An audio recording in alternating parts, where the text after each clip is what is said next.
बिस्मिल्लाहिर्रहमानिर्रहीम। आज वाला जो हमारा टॉपिक है वो है molecular mass and formula mass. नाम से ही ज़ाहिर है मॉलिक्यूलर मास का मतलब है किसी भी मॉलिक्यूल का मास। मॉलिक्यूल कैसे बनते हैं हमने पहले भी पढ़ चुके हैं। मॉलिक्यूल एटम्स के कम्बिनेशन से बेसिकली बनते हैं और जो मॉलिक्यूलर मास है उस मॉलिक्यूल के अंदर जितने भी एटम्स हैं उनका जब हम एटॉमिक मास का मजमूआ लेते हैं तो उसे क्या कहते हैं, उसका जो मजमूआ आता है, जो रिजल्ट आता है उसको हम बेसिकली हम मॉलिक्यूलर मास कह रहे होते हैं। उसमें लिखा हुआ है the sum of atomic masses of all atoms present in one molecule is its molecular mass. किसी भी एटम के अंदर, किसी भी मॉलिक्यूल के अंदर जितने भी एटम्स हैं उनके एटॉमिक मासेस का जब हम सम लेते हैं वो उसके मॉलिक्यूलर मास के इक्वल होता है। एटॉमिक मासेस क्या होते हैं ये भी हम पहले पढ़ चुके हैं। मैं इसको रिकॉल करता हूँ। एटॉमिक मासेस का मतलब है किसी भी एटम के पास कितने प्रोटॉन और जो न्यूट्रॉन की टोटल तादाद होती है वो बेसिकली उसका एटॉमिक मास होता है। अच्छा, उसने एग्जांपल दी है molecular mass of Cl2 is equal to 71 AMU। Basically Cl जो है ना 35.5 होता है इसका एटॉमिक मास। चूँकि दो एटम्स हैं क्लोरीन के, Cl2 है, तो इसीलिए ये 35.5 plus 35.5 which is equal to 71 AMU। इसी तरह H2O की बात करते हैं। हाइड्रोजन के दो एटम है, हाइड्रोजन का एटॉमिक मास 1 होता है, ऑक्सीजन का एटॉमिक मास 16 होता है। दो हाइड्रोजन के एटम हो गए दो, तो उसी तरह प्लस 16 कितने हो गए, 18 AMU हो गए। AMU basically atomic mass unit है।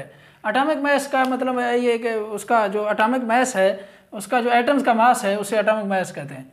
अच्छा, CO2 की बात करते हैं। कार्बन 12 होता है, ऑक्सीजन भी 16 होता है। जी ऑक्सीजन 16, चूँकि दो ऑक्सीजन के एटम है 32 हो जाएंगे। इसी तरह कार्बन 12 प्लस जब इनको सम लेंगे जब हम इनका तो 44 AMU आ जाएगा। अच्छा, ये इंपॉर्टेंट एग्जांपल है, ये पास्ट पेपर में उसने शॉर्ट क्वेश्चन के तौर पर भी पूछी है, लॉन्ग क्वेश्चन में भी उसने पूछी है एक बार। Calculate molecular mass of nitric acid जिसका फार्मूला होता है HNO3 नाइट्रिक एसिड। अच्छा, वही मेथड वही सेम है। Atomic mass of hydrogen is equal to 1 AMU। Hydrogen का एक एटॉमिक मास होता है, नाइट्रोजन का एटॉमिक मास 14 होता है AMU एंड ऑक्सीजन का एटॉमिक मास 16 AMU होता है। अच्छा, उसके बाद मॉलिक्यूलर मास किस चीज़ को इक्वल है, sum of atomic masses of all atom. इस नाइट्रिक एसिड के अंदर जितने भी एटम्स पाए गए हैं, हाइड्रोजन है, नाइट्रोजन है, ऑक्सीजन है, इनका जब हम एटॉमिक मासेस का सम लेंगे वो किस चीज़ के इक्वल होगा, वो उसके बेसिकली मॉलिक्यूलर मास के इक्वल होगा जो कि 63 AMU आता है। इस तरह फार्मूला मास की जब हम बात करते हैं, फार्मूला मास बेसिकली ये कोवेलेंट बॉन्ड जब बनते हैं आपस में कंबाइन होते हैं एटम कोवेलेंट बॉन्ड के जरिए, तो वो मॉलिक्यूल बना रहे होते हैं। अगर फार्मूला मास बेसिकली जो आयोनिक कंपाउंड्स होते हैं जब उनके दरमियान कैटाइन और एनाइन के दरमियान आपस में कम्बिनेशन होता है, कंबाइन होते हैं वो, तो वो क्या बना रहे होते हैं, फार्मूला मास बना रहे होते हैं। और उनके जो फार्मूला यूनिट होते हैं, sum of atomic masses of all the atoms present in one formula unit of a substance is called formula mass. जो एटम्स जो आयंस मिल रहे हैं आपस में, फार्मूला यूनिट मिल रहे हैं आपस में, उनका जो सम है बेसिकली उनके मासेस का जो सम है बेसिकली वो उसका क्या है, फार्मूला मास है। Formula mass of NaCl is equal to 58.5 AMU। Sodium का बेसिकली 23 होता है, इसी तरह 35.5 इसका हो गया। इनको जब हम सम करते हैं, जब इनका मजमूआ लेते हैं तो वो किस चीज़ के इक्वल होता है, 58.5 AMU के इक्वल होता है, जो कि फार्मूला मास है इसका।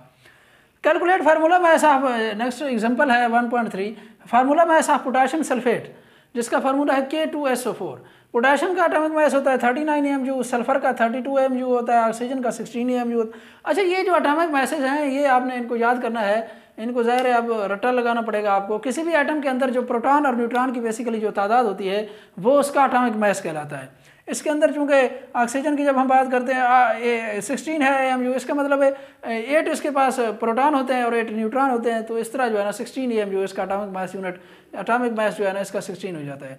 इसी तरह जो है ना इसका जब हम सम लेंगे तो वो 174 के इक्वल आता है, जो कि इसका क्या है, फार्मूला मास है। तो सिंपल सी चीज़ें हैं, कोई मुश्किल चीज़ें नहीं हैं। किसी भी कंपाउंड के अंदर, मॉलिक्यूल के अंदर, किसी भी मॉलिक्यूल के अंदर जो एटम्स हैं उनके जब हम सम लेंगे, मजमूआ लेंगे उनके एटॉमिक मासेस का, वो किसके इक्वल है, मॉलिक्यूलर मास के। अगर किसी आयोनिक कंपाउंड की जब हम बात करते हैं, आयोनिक कंपाउंड के अंदर चूँकि क्रिस्टल फॉर्म में ये पाए जाते हैं, इनके जो अंदर फार्मूला मासेस होते हैं, फार्मूला यूनिट होते हैं, फार्मूला यूनिट के जब हम सम लेते हैं तो वो किस चीज़ के इक्वल होता है, बेसिकली फार्मूला मास के इक्वल होता है। तो ये थी molecular mass and formula mass. Next इंशाल्लाह आगे जाएंगे।